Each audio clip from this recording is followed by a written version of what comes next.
वर्तमान के अंदर जो देश के अंदर हालात चल रहे हैं उससे आप भली भांति वाकिफ है। और वो तो पिछली बार सब लोग समझ गए थे।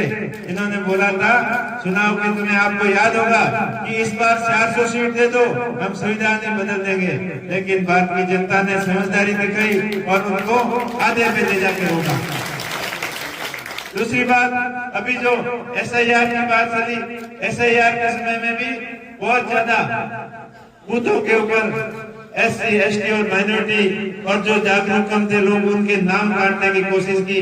लेकिन आप लोगों की जागरूकता की वजह से आप लोग होशियार रहे, हर जगह विरोध किया, तब जाके SIR के अंदर भी अपना वोट का अधिकार अपन सुरक्षित रख पाए। लेकिन अभी भी कुछ भी गड़बड़ हो तो उसके लिए संघर्ष के लिए तैयार रहना है, अपने हक और अधिकार के लिए तैयार रहना है।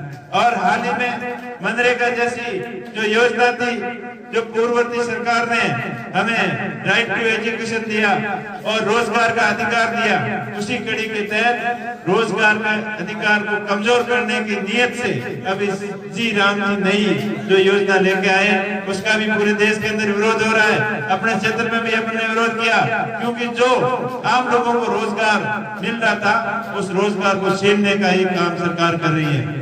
दूसरी बात, अभी विकसित भारत के सपने दिखा रहे 2000 क्या कर रहे हैं, उन परिस्थितियों के ऊपर किसी का ध्यान नहीं है।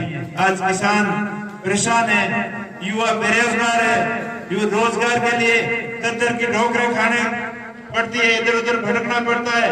और सरकारी नौकरियों के अंदर भी कभी OMR शीट का घोटाला हो जाता है, कभी पेपर लीक हो जाते हैं और कभी इंटरव्यू तक पहुंचते हैं तो वहां भी पक्षपात। जो ये सिस्टम है पूरा डामाडोल हो रखा है, इसको सुधारने के लिए अपने को तैयार रहना पड़ेगा।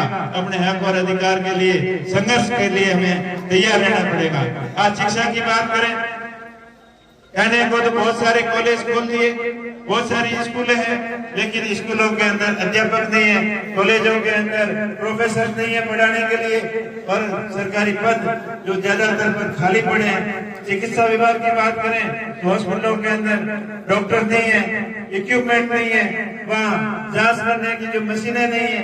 तो ऐसी हालत के होते हुए भी बात कर रहे हैं विकसित भारत 2047 का सपना दिखा रहे हैं, लेकिन वर्तमान में क्या हो रहा है उसके प्रति किसी का ध्यान नहीं है। अभी समय आ गया है सरकार को चेताने का।